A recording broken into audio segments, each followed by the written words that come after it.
There is a hierarchy of different realms that we need to understand, and the Barzakh exists within this hierarchy. But before I talk about the Barzakh, I need you to understand that there is something called the realm of the imaginal, or it is sometimes referred to Alam Al Mithal. It's a realm where dreams, Djinns and thoughts coexist. It is not an imaginary place, but rather it is imaginal. And what that means is it's the realm of images. And within this realm of images exists Barzakh. And Barzakh is a realm where souls exist. In Islamic Eschatology, after death is this place that is between the celestial realm and the human realm. If I had to compare it to another realm, it was similar to purgatory in the Christian faith. So before souls can move on to heaven or hell, they exist within this realm. But Alam Al Mithal is different from Barzakh. Alam Al Mithal encapsulates Barzakh. It's a realm that exists between the celestial realm and the material realm.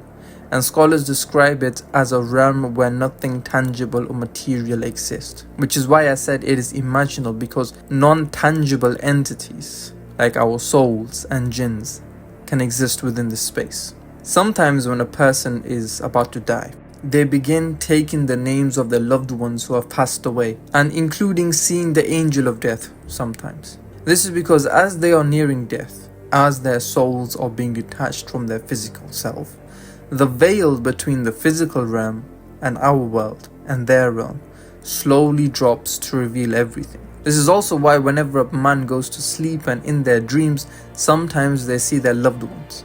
They have a conversation with them. It's because the veil drops between the realms briefly whilst he is asleep. He is able to sit with them. He's able to have conversations with them. And he's able to see them as if he is there himself whilst the veil is dropped. Now, the question begs, how is that possible? How can you travel to another realm in your dreams whilst you are physically available in the material realm? Some people argue that it is not your physical body that leaves this world, but your soul does, as it is a non-tangible entity. Some people might argue and say that, well, if the soul does leave the body, then doesn't that mean they have died? And yes, that is a valid question. However, I have another point of view. When we are sleeping, our heart rate drops significantly, and when we are in a deep sleep, it drops even further. It is extremely slow, and for some people it is in a near death-like state. When you are in this state, it becomes easier for the soul to detach itself from your body and travel into this realm. Now, you're not completely dead, as when you wake up in your normal body. This kind of phenomenon is called astral projection and is associated with paranormal science. Also within this realm, time travels differently than it does within the physical world. Think about it.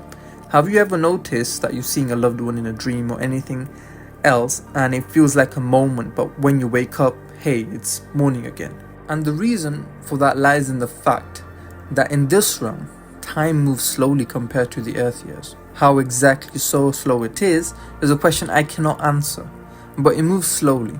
Because if you think about it, Djinns also inhabit in Alam Al Mithal, and also maybe Barzakh as well. Djinns live extremely long lives.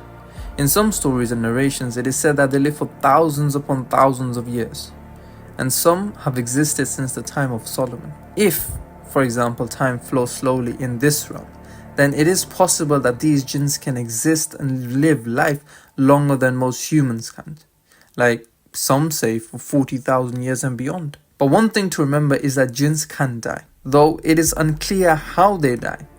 Are they buried?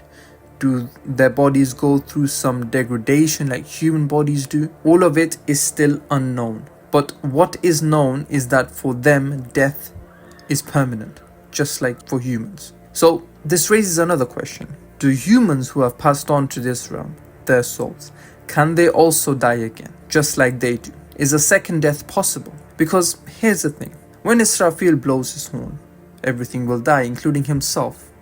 And he lives in the celestial realm along with other angels, meaning all angels will also die. And does that mean that souls have an expiry date as well? Because when Asrafil blows his horn and everything perishes, then only Allah will be left, the ever supreme. And he will call out, is there anyone left except me? And at that time, no one will answer. So this is something to think about, a food for thought perhaps. Thanks for watching, guys. This is Mystical Middle East Mythos.